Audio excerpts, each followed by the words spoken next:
Salam pariwisata berkelanjutan, bertemu lagi dengan saya Wiwi Mandayani di Leaders Talk Tourism, seri podcast dari Desma Center. Hari ini kita kehadiran Mas Andro Rohmana Putra. Beliau adalah Ketua Forum Backstagers Indonesia, sudah 2 dekade lebih berkecimpung di bidang event pariwisata di Indonesia, dan saat ini beliau adalah satu-satunya konsultan parasport di Indonesia. Halo Mas Andro, apa kabar? Baik Mbak Wiwi, wah kehormatan buat saya ini bisa ketemu sama Mbak Wiwi. Soalnya ketemunya cukup jauh soalnya. Cukup jauh ya. Dan Mbak Wiwi di ujung sana, kaminya hanya di kursi undangan FCD waktu itu. Tapi yang penting satu ruangan Mas. Iya betul sekali. Iya, terima kasih Mas sudah hadir ke podcast Leaders Talk Tourism di Desma Center. Mas boleh cerita dong, ini Backstagers Indonesia, ya? Ini apa Mas, boleh cerita nggak? Ya, Backstagers Indonesia itu dulu 2013, kami ini bentuknya komunitas Pak Wiwi. Cuman pada saat pandemi, kami ini ngerasa kok kayaknya belum ada yang mewakili suara para pelaku industri event untuk bisa ngomongin terkait kegelisahan kami. Sehingga akhirnya di tahun 2020, kami mengadakan munas pertama untuk menjadi sebuah asosiasi. Jadi sebetulnya asosiasi Backstagers Indonesia ini lahir dari rahim COVID-19. Wah keren sekali ya bahasanya ya. Jadi sekarang alhamdulillah kami karena base-nya dulu dari komunitas, jadi kami keluarganya sangat dekat, dan profil dari member di Backstagers itu mostly mereka come up dari activation agency sebetulnya awalnya. Jadi karena memang kami para pelaku industri event dari sektor marketing yang kebanyakan handlingnya di corporate, dulu kenapa sih kami harus membuat asosiasi gitu? Udahlah community aja biar seru-seruan gitu kan. Yeah. Cuman karena pandemi, kita semua sama-sama tahu bagaimana sulitnya waktu itu, dan kami menyadari kalau kami hanya berbentuk komunitas, kami mungkin tidak akan didengar oleh para pembuat kebijakan, sehingga akhirnya kami memutuskan untuk merubah menjadi asosiasi. Dan alhamdulillah ya saat ini kami sudah ada di 25 DPD di seluruh Indonesia, dari Aceh hingga Papua, walaupun Papua tidak semuanya, jadi masih diwakili oleh Papua Raya, karena sekarang sudah ada pemekaran dan kemungkinan juga belum merata sampai ke sana. Kalau dari Backstagers Indonesia, itu keanggotaannya dari sisi business owner dan juga teman-teman yang di freelance, kita menyebutnya Backstager people, begitu. Jadi ketika bentuknya adalah owner yang memiliki badan usaha, kami menyebut mereka sebagai Backstagers member, begitu Mbak Wiwi. Oke, ini apa Mas bedanya dengan asosiasi lainnya begitu ya? Kan ini juga sebetulnya kan komunitas tapi juga penyelenggara event gitu ya. Nah ini bedanya apa nih Mas? Ya, jadi sebetulnya kalau dengan rekan-rekan asosiasi yang lain ya, anggaplah ada Evendo, kemudian ada Asperapi, kemudian ada APMI, kemudian ada INCA kalau nggak salah juga. Masing-masing punya positioningnya. Jadi kalau Evendo itu mereka di dalam keanggotaannya juga para vendor atau supplier itu bisa bergabung di Evendo. Kalau untuk Asperapi, mereka lebih spesifik lagi, hanya di salah satu klasifikasi event, yakni adalah MICE, sektor MICE. Kemudian untuk APMI, sama juga klasifikasinya, mereka terkategori dari sisi promotor. Jadi kalau kami dengan Evendo sebetulnya irisannya sama. Cuman yang membedakan ketika Evendo nge-gather dengan rekan-rekan vendor dan para freelancer, kalau kami mengambil positioningnya agak sedikit berbeda. Kami mengambil positioning, khususnya di kepengurusan saya, itu harus lebih aktif mengadvokasi kebijakan. Sehingga kami mau tidak mau memaksa diri kami sendiri untuk mulai mendalami bahasa kebijakan itu seperti apa, begitu kan. Ternyata juga rumit sekali. Iya. Ketika kita bikin deck proposal kan kita udah bisa membuat dengan imajinasi kita kan. Ketika ini berbicara dengan bahasa-bahasa regulasi harus terpapar, rujukannya harus jelas dan yang lain-lain. Dan itu saya belajar akhirnya di sana. Jadi ketika kami di kepengurusan kami yang saat ini itu positioningnya sangat-sangat clear bahwa kami mengadvokasi kebijakan karena momentumnya kebetulan juga selalu ada yang menjadi triggernya. Jadi ketika kami di pengurusan kami yang saat ini, waktu itu di 2024 akhir Munas, 2025 muncullah Impres Presiden nomor 1 tahun 2025 yang mengefisiensikan 16 pos belanja negara yang 7 diantaranya beririsan dengan kami. Kemudian di bulan Februari akhir kami merespon dengan membuat Backstagers Manifesto. Waktu itu karena saya baru masuk sekolah S2, jadi belum tertata dengan baik dokumennya. Jadi masih selampangan, tapi sudah mulai ada reference, itu sudah ada gitu. Tapi isinya apa tuh Mas? Bahas tentang apa tuh manifesto? Jadi itu lebih ke bagaimana kita memandang industri ini di negara kita ya, tidak hanya terfokus kepada pemerintah, tapi juga terhadap teman-teman yang saat ini mereka lebih banyak di sektor corporate. Itu kita menggambarkan industri kita itu harus bagaimana. Jadi itu ketika kita membuat manifesto yang kemudian tahun ini kami membuat white paper, semoga tahun depan nggak membuat paper lagi. Cukup dua kali ini cukup sepertinya. Yang follow up ya. Yes, betul. Jadi manifesto itu selalu kami bawa ke kementerian lain dan ketika kami melakukan audiensi selalu kami paparkan. Dan yang saat ini kami ada white paper, dan bedanya dengan yang manifesto kemarin, kalau white paper ini kami mendapatkan dukungan dari beberapa asosiasi industri event seperti Evendo menyatakan dukungannya, kemudian APMI menyatakan dukungannya, beberapa ekosistem kami juga menyatakan dukungannya. Jadi kurang lebih ada 7 asosiasi yang menyatakan dukungan di white paper ini. Jadi secara fondasi harusnya lebih solid dibandingkan manifesto yang beberapa waktu yang lalu. Mendukung tuh apa berarti, Mas? Ya, jadi atau join collaboration, bikin bareng gitu atau gimana? Jadi ketika white paper awal, jadi kami memahami ya, ketika kami lintas asosiasi, lintas organisasi, pasti akan ada sedikit bottleneck. Karena masing-masing punya, kalau bahasanya pemerintah, saya sekarang bahasa saya ini agak mulai rancu nih, yang dulu sangat sedikit out of the box, sekarang agak sedikit kayak pemerintahan, kedaulatan apa coba, dulu saya ngomong kayak begini ini gitu. Apalah. Kedaulatan masyarakat industri juga butuh kedaulatan. Makanya gitu. Nah, karena ketika prosesnya ini harus direspon cepat, makanya kebetulan saya sudah punya beberapa masalah yang sudah saya kumpulkan sejak saya merintis di industri ini sampai akhirnya saya menjadi ketua umum. Akhirnya saya memutuskan untuk mulai membuat kerangka konseptual dulu awalnya. Belum membuat paper sebetulnya.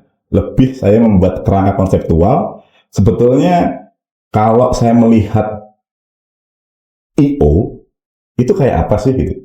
Karena hingga saat ini pun ketika saya melakukan wawancara kecil-kecilan, tidak pernah ada yang seragam. Ada I.O. itu dibilang MICE, ada I.O. itu dibilang vendor, ada I.O. itu dibilang promotor.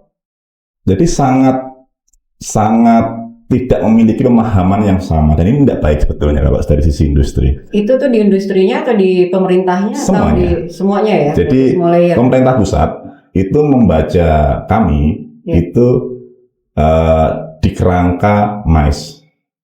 Di pemerintah daerah itu melihat kami itu vendor. Ya. Di kami sendiri itu bilang I.O. bisa, enggak aku activation agency, enggak aku ini, sangat banyak sekali. Tadi kalau bilang activation agency, nah ini apa nih Mas? Jadi lebih ranahnya ke corporate yang fokusnya ke marketing. Iya, jadi tujuannya itu untuk experience, untuk activation, untuk akhirnya mereka bisa berinteraksi langsung dengan calon konsumernya gitu. Jadi rata-rata advisor itu membersnya teman-teman yang berada di ruang lingkup activation agency. Nah, ketika sangat banyak sekali jenis-jenis dari I.O., saya akhirnya sebelum ada trigger akhirnya membuat white paper ya, saya mencoba untuk membuat ini harus bisa dibedakan ini secara fungsinya ini. Akhirnya ketika muncullah sebuah trigger Amsal si Tepu, kemudian Said Didu, ini udah nggak bisa ini harus bikin white paper saya. Iya, kemarin rame ya dengan Pak Said Didu ya. Iya, dan karena white paper ini saya nggak mampu sendiri, makanya saya ngajak beberapa penulis lain untuk menulis. Jadi ada Haryadi Mardika, itu yang membantu kami menyusun event ekonomi kalkulator. Kemudian ada Mas Aryo, itu kebetulan juga Mas Aryo di Universitas Bagri selaku ketua inovasi dan riset, jadi cukup cepat akhirnya prosesnya. Jadi setelah dokumen ini 90% jadi, kami berkumpul dengan para ketua asosiasi. Kami sampaikan, mungkin di awal dokumen ini sudah jadi, tapi ini butuh, karena momentumnya harus cepat. Salah satu momentum yang harus cepat, karena bulan ini BPS akan melakukan sensus ekonomi. Kalau kita nggak punya dokumen untuk menjawab fragmentasi KBLI yang ada saat ini, kami 10 tahun lagi baru akan menunggu berapa nilai industri kami ini bisa dibaca oleh pemerintah. Sehingga akhirnya karena ada diskresi tersebut, makanya dari ketua umum yang lain bisa memaklumi, dan kami selaku autornya itu menyampaikan untuk position paper, kami mengundang para perwakilan asosiasi untuk terlibat sebagai co-author. Jadi supaya perannya juga cukup signifikan ketika dari white paper ada 7 pilar yang kita bahas di sana. Dari pilar-pilar ini harapannya muncul position paper untuk bisa dibawa ke kementerian. Jadi begitu Mbak Wiwi, ceritanya. Apa yang mau disampaikan Mas ke pemerintah gitu sebetulnya dari dokumen itu, apa sih yang ingin di-highlight gitu ke pemerintah untuk segera direspon segera gitu? Oke. Jadi kalau di white paper kami ini ada di bab 5 itu bahasanya adalah no regret action. Jadi nggak ada ruginya juga kalau pemerintah mau melakukan itu, toh juga nggak mengeluarkan uang gitu. Karena yang kami butuhkan hanya nota teknis, misalkan atau tata teknis yang bisa membuat industri kami ini di tahun 2027 mulai digarap sama-sama nih. Jadi kami di awal ini yang paling penting itu ada tiga krisis sebetulnya Mbak, di antara pilar yang lain. Ini nggak apa-apa nih ngomongnya panjang loh ini nanti akhirnya. Tapi intinya gini, sebetulnya apa sih secara singkat apa yang ingin Backstagers Indonesia itu ingin pemerintah itu lakukan gitu ya, secara singkat nih. Singkatnya ada 12 soalnya isu kuncinya. Ada isu kunci, oke.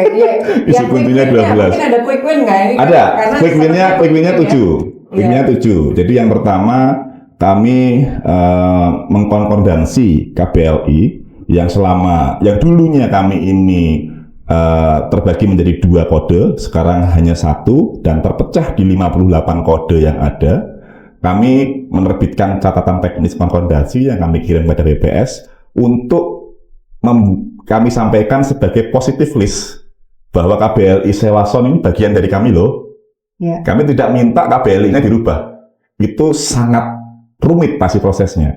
Tapi kami hanya menyampaikan dari catatan teknis itu bahwa ini positive list-nya merujuk ke industri kami. Yang kedua, sekarang kenapa KBLI ini penting? Kita itu belum memiliki satu, tidak hanya potret ya, tapi data statistik atau studi yang bisa menggambarkan industri kita itu sebetulnya dampaknya berapa sih. Jadi kalau kami mengutipnya, sementara masih mengutip dari Oxford Economic yang tahun 2018 tadinya itu dibuat oleh mereka, kemudian terakhir 2026 LPM UI juga ngeluarin tapi hanya untuk Coldplay. Nah, di studinya Oxford Economic di tahun 2018, Indonesia itu nomor 1 di ASEAN untuk Nomor bisnis 1 event.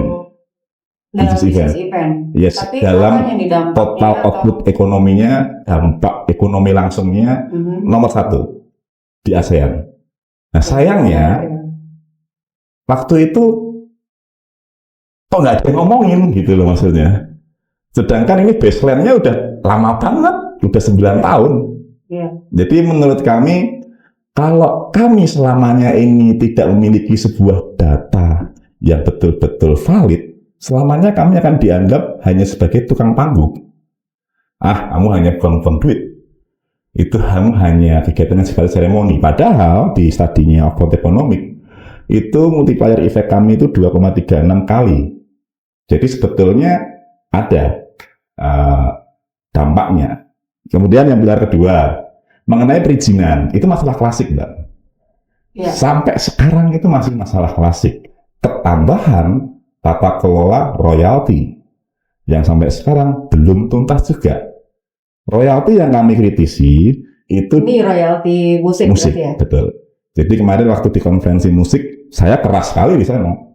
Jadi saya tidak menolak untuk beberapa keputusan LMKN. Hanya satu yang saya tolak, yakni adalah konser musik gratis 2% dari production cost. Di kerangka produk hukum itu kan tidak boleh kalau sifatnya karet. Production cost itu luas. 2% dari production cost ketika orang mau nikah, buffet itu juga production cost. Mahar itu production cost. Misalkan ya. Jadi kalau tidak diterjemahkan dengan benar, 2% ini akan rancu dan itu anomali kalau kami bandingkan dengan 14 negara. Yang ketiga, quick win-nya banyak soalnya Mbak. Mungkin Mbak ini dulu aja mungkin dari 2 hal itu tadi. Iya, tapi sebetulnya gini, kalau misalnya ada sebuah event pariwisata itu dilaksanakan gitu ya. Mungkin buat teman-teman juga ya Sobat Desma yang sekarang ini sedang mendengarkan podcast ini, itu juga kira-kira tujuan yang ingin dicapai itu apa sih Mas gitu ya. Jadi dari perspektif pelaku di sini ya sebagai pelaku usaha gitu ya, ketika ada tujuan ketika dilaksanakan sebuah event pariwisata itu kira-kira tujuan utamanya itu apa yang ingin dicapai oleh sebuah destinasi gitu ya. Jadi kita lihat apakah ini bagian dari promosi atau peningkatan usaha gitu, atau misalnya peningkatan kapasitas SDM atau apa nih sebagai tujuan dari pelaksanaan itu. Mungkin buat teman-teman Sobat Desma yang mengikuti, jadi event pariwisata itu adalah mungkin bisa dilihat di layar ya nanti ya. Itu adalah sebuah kreasi kegiatan yang direncanakan, yang dilaksanakan untuk menarik kunjungan wisatawan. Jadi kalau misalnya event yang dilaksanakan bukan untuk menarik kunjungan wisatawan, itu bukan, kita tidak menyebutnya dengan event pariwisata. Jadi bentuknya macam-macam. Jadi kurang lebih seperti perayaan budaya, konser musik, event tematik, event olahraga, dan juga termasuk MICE. Jadi itu yang kita sebut dengan event pariwisata untuk membatasi teman-teman Sobat Desma sekalian ya. Nah, kembali ke tadi nih Mas Andro, pertanyaan tadi terkait dengan pelaksanaan event. Kalau misalnya untuk teman-teman di luar sana nih Sobat Desma, ketika melaksanakan satu event itu tujuannya seperti apa sih gitu, sehingga kemudian kita bisa membingkai bagaimana destinasi melihat event pariwisata ini ya sebagai daya tarik gitu. Ya. Oke, terima kasih Mbak Wiwi. Jadi yang disampaikan Mbak Wiwi tadi itu kan sebetulnya dari event studies-nya Gates ya. Itu ada tipologinya dari Gates itu kan ada 8, salah satunya tadi sudah disebutkan. Nah di event studies-nya Gates itu memang disampaikan bahwa event itu sesuatu hal yang direncanakan dan harus memiliki tujuan. Nah, ketika tadi disampaikan ada terkait amenities, SDM dan seterusnya ya, dengan tujuan ya. Kalau saya melihatnya tujuannya sebelum berbicara ke beberapa poin tadi, saya sih melihatnya hierarki tujuannya harus benar dulu. Apa sih yang mau dicapai? Jadi dimulai dulu aja dari hal yang besar. Kira-kira secara jangka panjangnya ini mau dibuat apa sih? Jadi ketika sudah punya, kalau kami di Activation dulu itu kayak bikin umbrella-nya dulu, umbrella campaigns-nya. Dari umbrella-nya ini kemudian baru muncul nih, apa nih pilar-pilarnya lagi di antara ini. Misalkan kemudian muncullah salah satunya adalah mengenai SDM, kemudian muncullah mengenai citra misalkan, kemudian muncullah mengenai aksesibilitas misalkan, dan seterusnya. Jadi kalau seandainya kita memulai dari tujuan yang kecil-kecil, saya malah khawatirnya itu nanti akan prosesnya cukup panjang kalau belum memiliki gambaran besarnya dulu. Jadi ketika gambaran besarnya sudah ditentukan, baru nih kita akan tahu nih bikin roadmap-nya seperti dulu Mbak Wiwi membuat panduan roadmap peta jalan industri event, kan paling tidak sudah ada gambarannya mau dibuat seperti apa. Jadi tujuannya kalau menurut saya seperti itu, namun juga tidak semua teman-teman yang di destinasi itu juga harus menjalankan semuanya. Pasti kan juga masing-masing punya value. Maksudnya apakah semuanya harus dilakukan? Misalkan citranya, kemudian aksesibilitas, SDM, dan yang lain-lain. Kalau semuanya terpenuhin, akhirnya siapnya kapan? Kan memang harus dimulai dulu. Nah, dari situlah makanya untuk memulai itu harus punya kayak, kalau bahasa kami di Activation itu umbrella-nya, tapi kalau dari pembahasannya saat ini, gambaran besarnya itu apa dulu? Begitu sih, Mbak Wiwi. Iya, nah kalau lihat di Indonesia nih Mas, destinasi mana nih yang paling siap gitu ya? Ya. Kita lihat Indonesia nih secara keseluruhan. Destinasi mana aja sih yang siap untuk menetapkan misalnya event pariwisata ini adalah sebagai daya tarik unggulannya gitu? Ya. Kita udah siap ya semuanya. Ya. Semua orang juga pasti akan melihat Bali, kemudian Jakarta, kemudian Jogja misalkan ya Mbak ya. Tapi apakah hal itu kalau di manifesto kami itu terkait infrastruktur memang supaya ada pemerataan. Dan itu juga sebetulnya ketika hanya fokus di salah satu daerah di salah satu destinasi, itu kan sebetulnya juga kurang baik karena adanya ketimpangan yang cukup nyata kan pastinya. Jadi kalau menurut saya bahwasannya PR destinasi itu harus ada kolaborasi juga dengan pemerintahnya. Harus dibuatlah semacam kayak kalender eventnya. Jangan dia ditinggalkan sendiri, Mbak. Nggak bisa destinasi itu ditinggal sendiri. Juga harus ada campur tangan pemerintah untuk akhirnya destinasi ini siap untuk mandiri.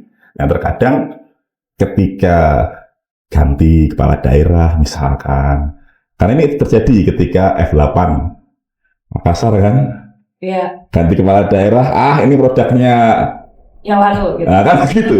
Nah ini tidak baik loh, maksudnya seperti itu. Itu mungkin saja terjadi seperti itu. Jadi harus dibedakan bahwa tujuannya untuk membangun reputasi ataupun citra dan sampai akhirnya memiliki infrastruktur yang baik termasuk dengan aksesibilitasnya yang baik. Jangan kemudian itu menjadi komoditas politik juga, begitu maksud saya Mbak. Begitu. Oke. Mas, kalau misalnya menurut Mas Andro sekarang ini industri event pariwisata di Indonesia itu sudah ready nggak ya gitu ya? Maksudnya udah ready nih, sudah kapasitasnya sudah oke nih untuk misalnya menasional, meregional, dan menginternasional gitu. Ya. Tapi sebelumnya saya ingin diskusi sedikit kecil dengan Mbak Wiwi. Waktu itu kalau nggak salah saya di FGD juga sempat menyampaikan ini. Jadi industri event, sektor pariwisata kalau menurut saya itu tepatnya. Tapi ini bukan hal yang untuk dijawab ya Mbak ya. Jadi kalau menurut saya PR dari industri event, khusus sektor pariwisata ataupun event-event di pariwisata, seberapa siapnya? Masih jauh Mbak? Sangat jauh sekali. Kenapa? Yang pertama, kalau berdasar, ini saya agak sedikit kembali ke white paper ya Mbak ya. Di white paper itu kami menyoroti adanya institutional void, bahwa ketika sebuah institusi itu dia belum bisa membaca adanya ketiadaan yang seharusnya itu bisa terpenuhi. Institutional void itu artinya kekosongan yes, kekosongan kelembagaannya, betul.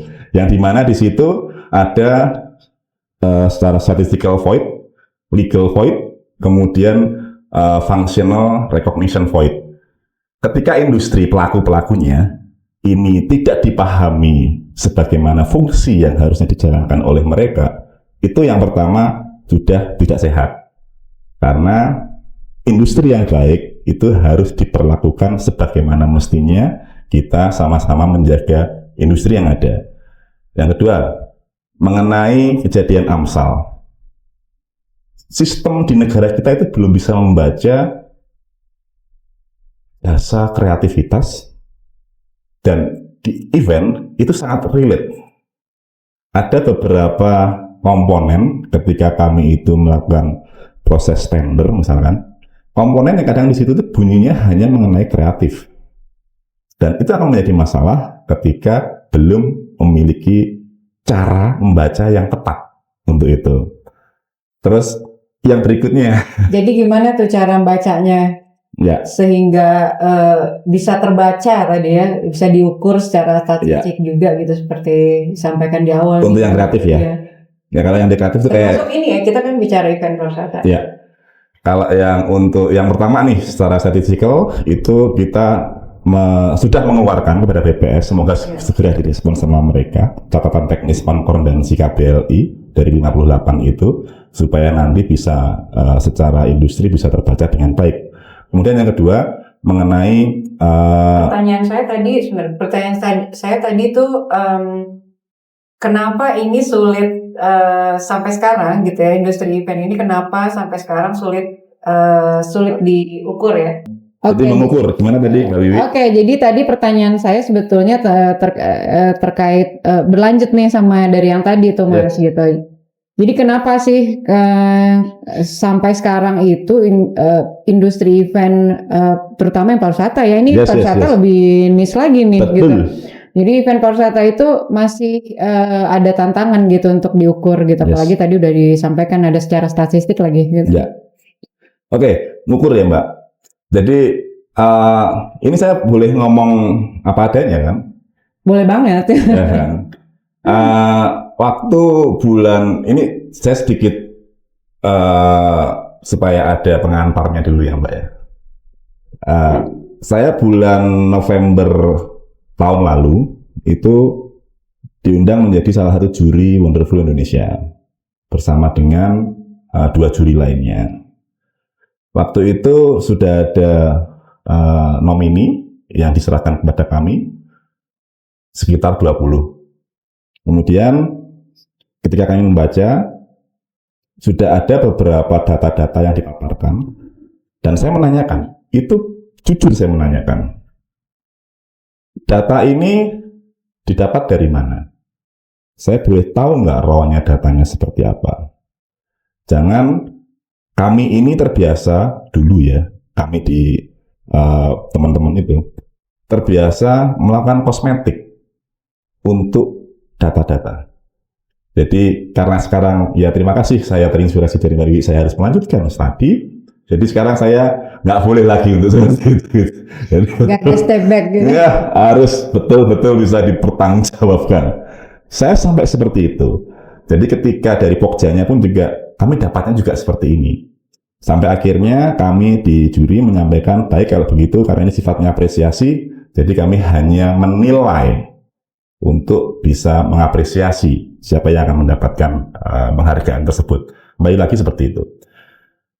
Pengukuran.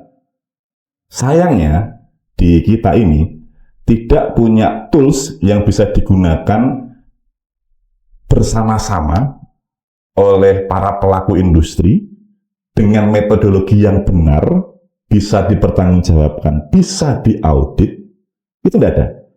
Sehingga ketika ada asosiasi A menerbitkan angka seperti ini, kemudian ada community A, angka seperti ini, saya nggak ngambil data itu, karena uh, perlu pendalaman lagi apakah memang betul itu bisa kita sadur untuk kita kutip menjadi data.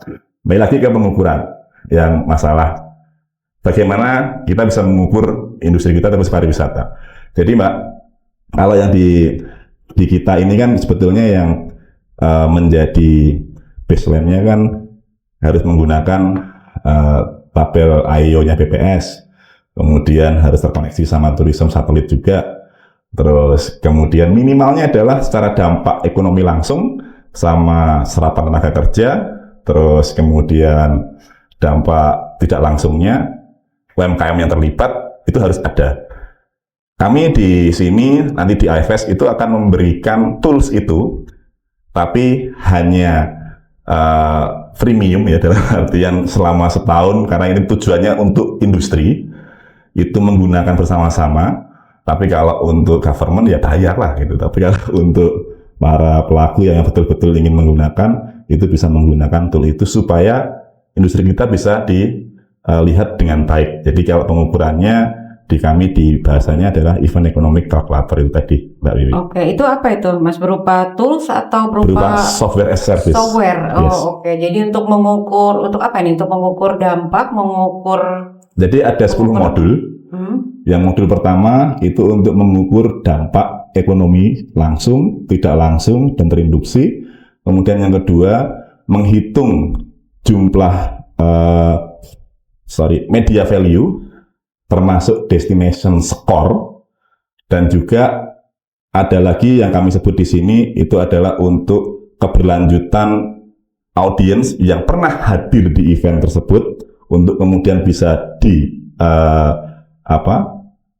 saya harus buka sih karena itu yang bikin Dr. Haryadi Mardika. Iya. Tapi Mas tadi kembali ke tadi. Saya buka laptop. Iya.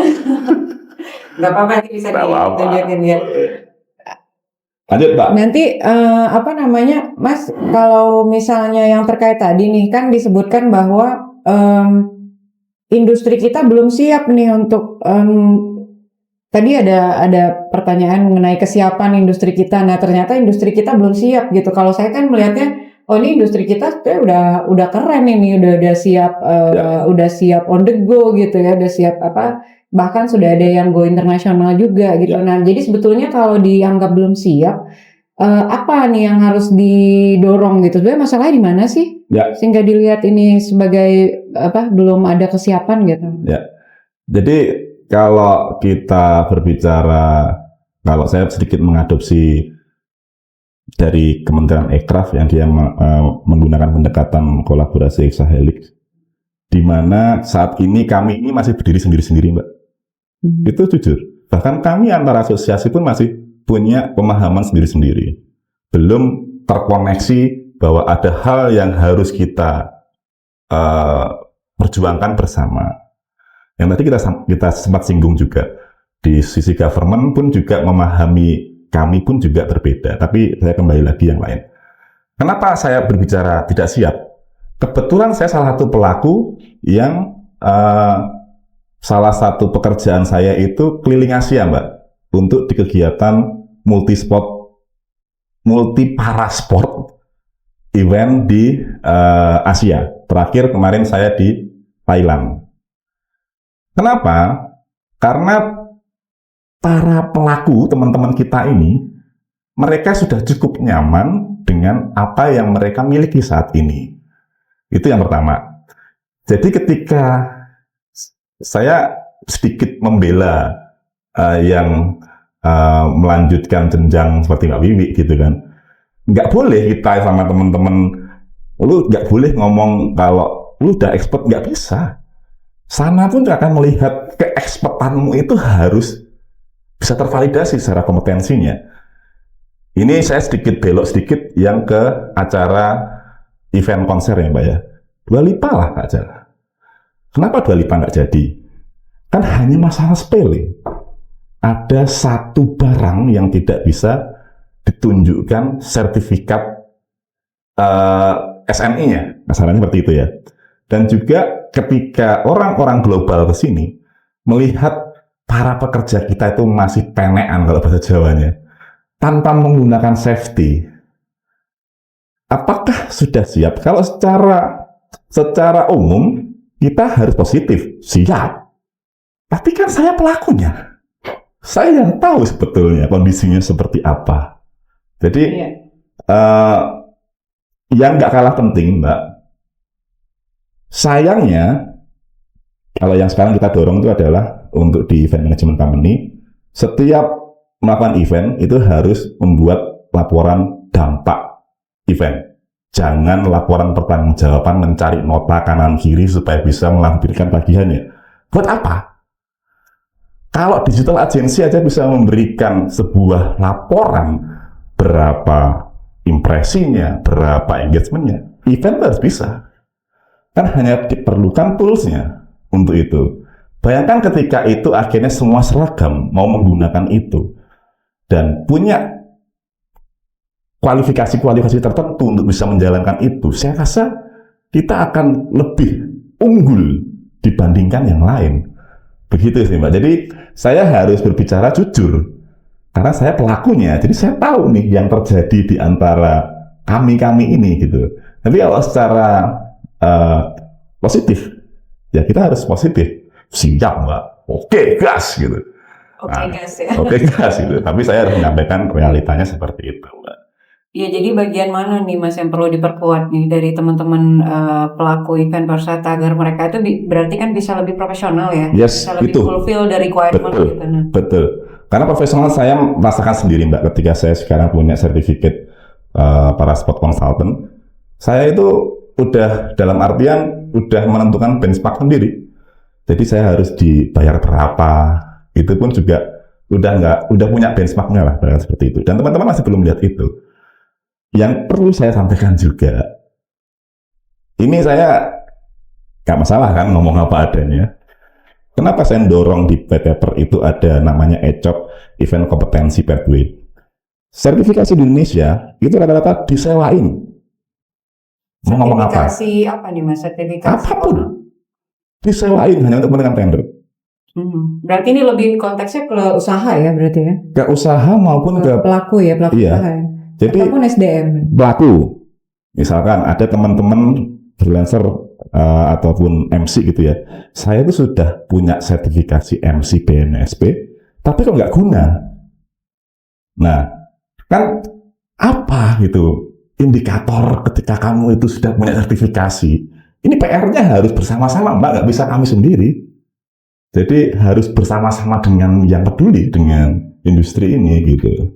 Tadi kalau udah punya sertifikat BNSP itu kan berarti kompetensi ya, kompetensi SDM ya Mas? Iya. Nah ini salah satu requirement nggak sih dalam melaksanakan event? Salah satu requirement kalau itu akhirnya disalahgunakan hanya untuk kuncian. Jadi saya harus mau fair juga gitu. Kadang-kadang pakai kuncian.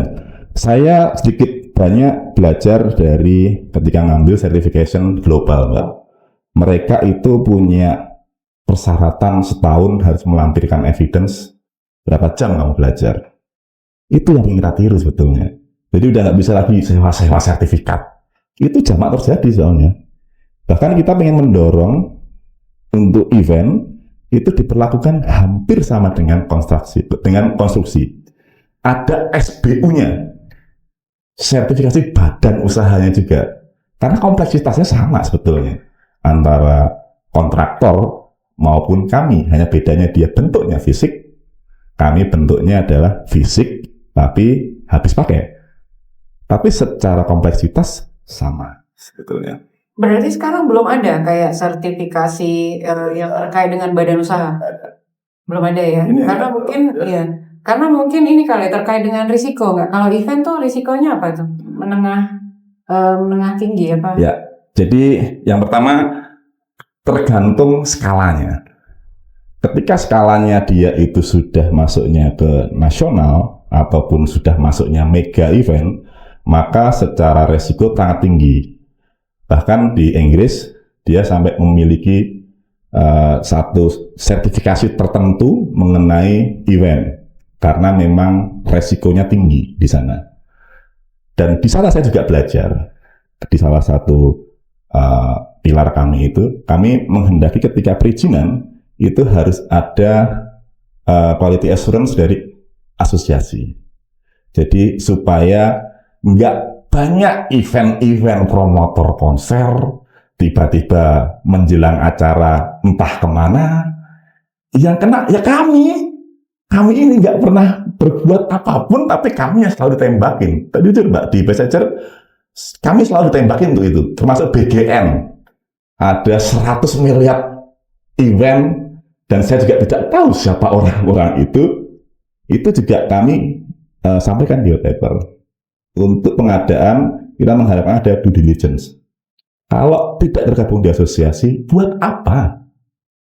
Buat apa akhirnya? Hanya untuk kepentingan. Ya mohon maaf kalau saya agak sedikit harus menyampaikan apa adanya gitu Mbak. Makanya kegelisahan ini kegelisahan bersama. Iya, tapi memang apa namanya, kalau misalnya lihat tadi itu banyak ini udah tantangan semua ya. Saya mau nanyain tantangan juga udah jadi bingung, nih tantangan semua udah jadi. Tapi memang ini sih, kalau misalnya tadi yang dibilang yang kena tembak event nih maksudnya apa nih Mas? Yang kena Ya, jadi begini. Ada event, ini event pengadaan gitu ya Mbak ya. Kemudian secara pengadaan bermasalah. Yang ditembak siapa? Industrinya. Asosiasi-asosiasinya yang dicari. Terakhir kemarin juga ada konser yang gagal di Cianjur tuh. Baru aja itu juga. Yang ditembak kami juga, kenal juga enggak gitu. Sehingga kami di sini mengusulkan kalau untuk pengadaan, kami mengharapkan adanya due diligence. Yang pertama tergantung dari kompleksitas pekerjaannya, itu minimal juga harus melampirkan sertifikasi keanggotaan di luar sertifikasi yang lainnya. Jadi supaya apa? Ketika ada hal-hal yang terjadi di industri kami juga bisa ikut membantu untuk mengadvokasi siapapun itu. Karena asosiasi yang resmi kan ada beberapa di sini. Kami tidak minta harus ini, enggak. Seperti kontraktor lah. Kontraktor ketika akan bidding, dia harus melampirkan sertifikasi entah itu Gapensi, Gapeknas, apapun itu. Hanya untuk menjaga kualitasnya saja sebetulnya. Supaya tidak ada, kalau bahasa kami itu IO abal-abal atau IO vampir yang dia menyerap anggaran tak tersisa, tidak ada dampaknya. Ngeri kan? Iya. Kejuran terus ini dampaknya. Tidak ada dampaknya gitu ya. Tapi kalau misalnya tadi disampaikan ada terkait dengan dampak gitu. Jadi kalau misalnya menurut Mas Andro itu, kalau menilai satu event pariwisata itu berhasil atau enggak, walaupun tadi sudah ada diperkenalkan ya, akan diperkenalkan apa tadi event economic calculator ya tadi. Nah, walaupun sudah ada toolsnya, tapi Mas ini gimana nih? Kalau misalnya dikatakan satu event pariwisata itu berhasil, itu dilihat dari apanya? Ya, ini kebetulan saya juga baru ngeposting kemarin juga itu.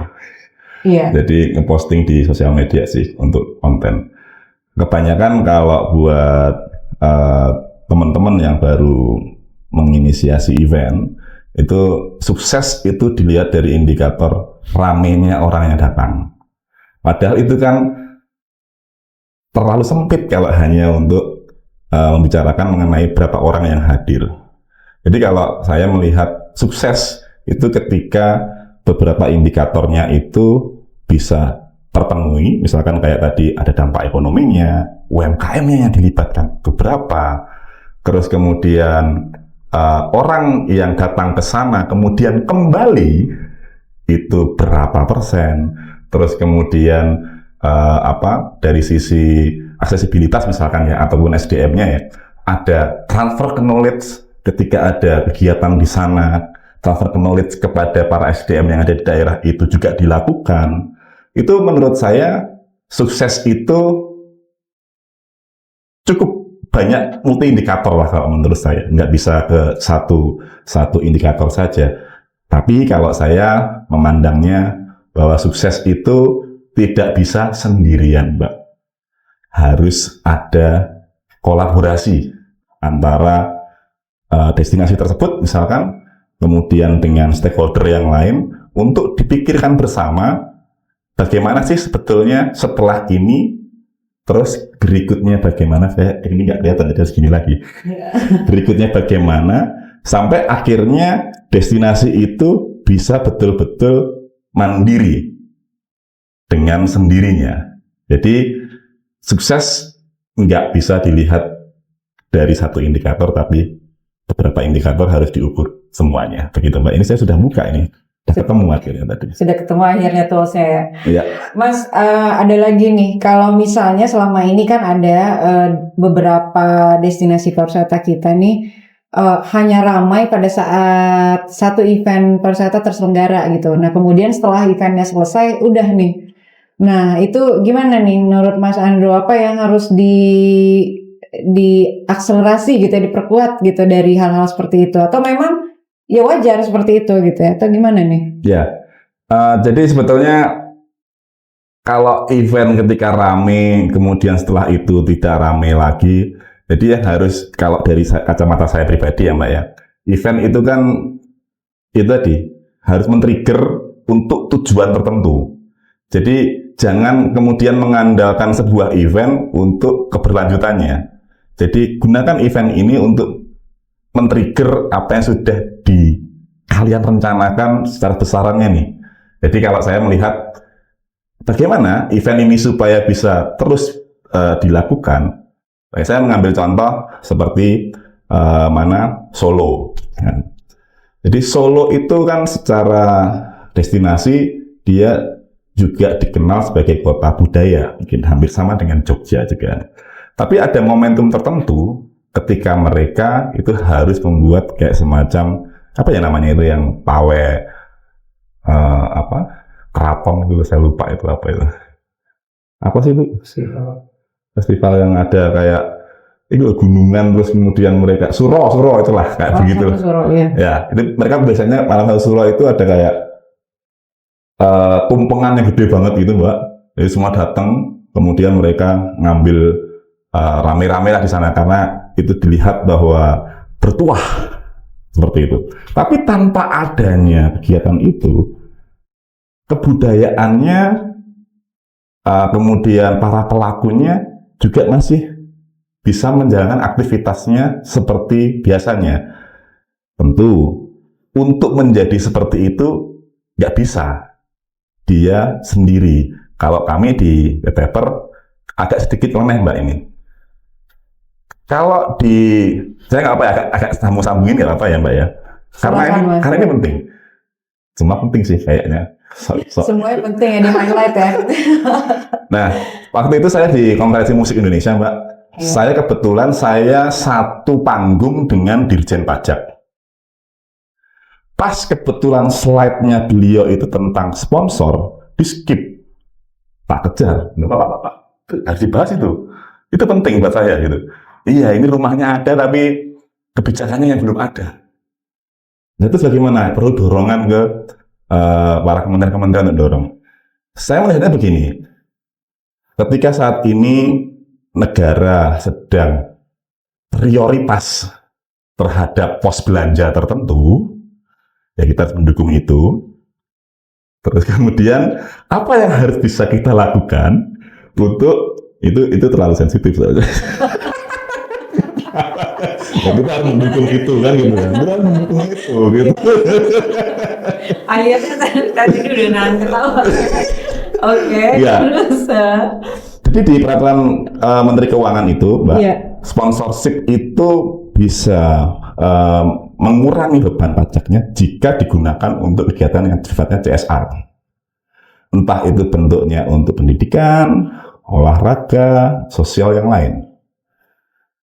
Bayangkan ketika sebuah event, dia bisa menyajikan data dampak yang bagus, ada brand, dia menyponsori event itu, nggak ganggu APBD atau APBN, kemudian yang memberikan sponsor juga mendapatkan pengurangan pajak. Ini win-win ya menurut kami. Cuman ini nggak bisa sendiri. Ini juga salah satu dorongan. Karena apa Mbak?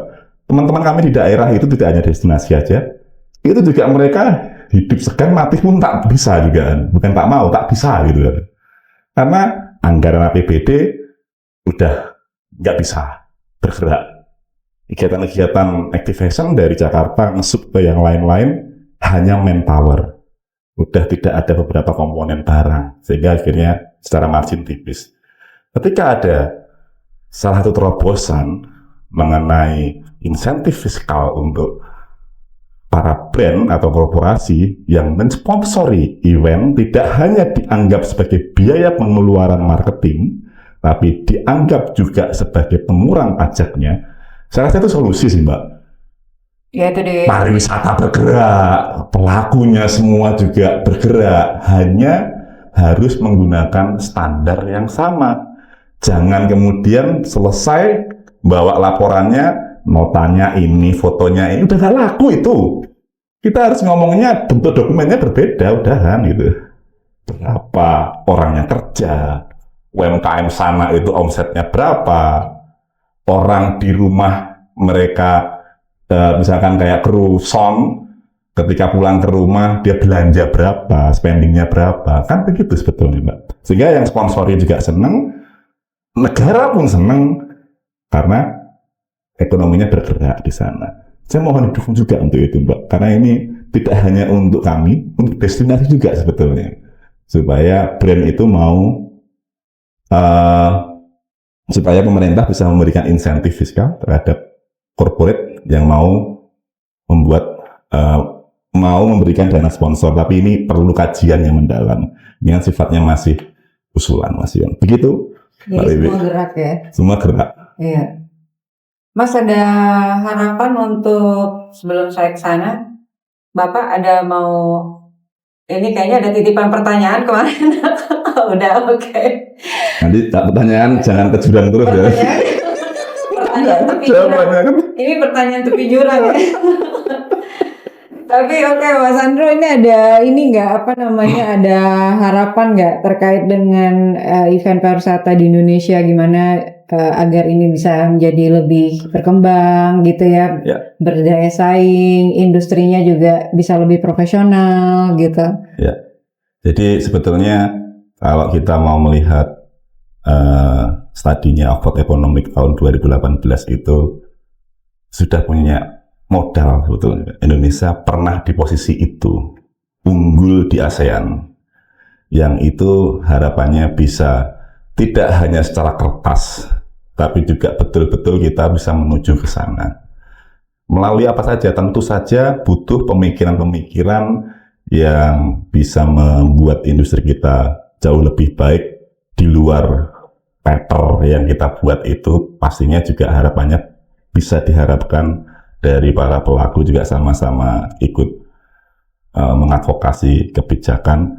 Kalau saya pribadi harus ada minimal standarnya, ini juga sudah mulai dirapikan, Mbak. Standar apa ini, Mas? kompetensinya. Standar kompetensi. Iya, dirapikan. Karena saya menyadari, mungkin kayak Mbak Wiwi juga ketika punya pengalaman internasional, ketika di sini kan berbeda juga, Mbak. Jadi ketika standar kompetensi ini kita lakukan, itu harapannya mulai sedikit banyak kita sudah satu langkah lebih maju lah dari sisi kaminya sendiri ya, Mbak ya. Lalu yang kedua, dari sisi pemerintah juga saya harapannya jangan tutup mata, tutup telinga juga. Ini tuh realita, gitu. Realitanya, faktanya seperti ini gitu. Jadi apakah mau kita selamanya tidak peduli bahwa industri pariwisata ataupun event itu juga harus dilindungi, dalam artian industrinya jangan dibunuh juga, tapi juga harus bisa dikembangkan ya bersama-sama antara pemerintah dan kami asosiasi, kemudian dari Mbak Wiwi selaku pengamat dan juga selaku konsultan dari Kemenpar bisa bersama-sama membangun industri ini supaya berkelanjutan seperti tagline-nya DESMA, Sustainable Tourism and Conservation. Ngeri sekali. Berkelanjutan ya terus ya. Termasuk juga industri event pariwisata kita harapkan juga bisa terus berkelanjutan ya. Oke. Baik, Sobat Desma, demikian obrolan hari ini bersama Mas Andro yang sangat bergizi sekali. Sampai ketemu di sesi selanjutnya dari Leaders Talk Tourism, seri podcast dari Desma Center.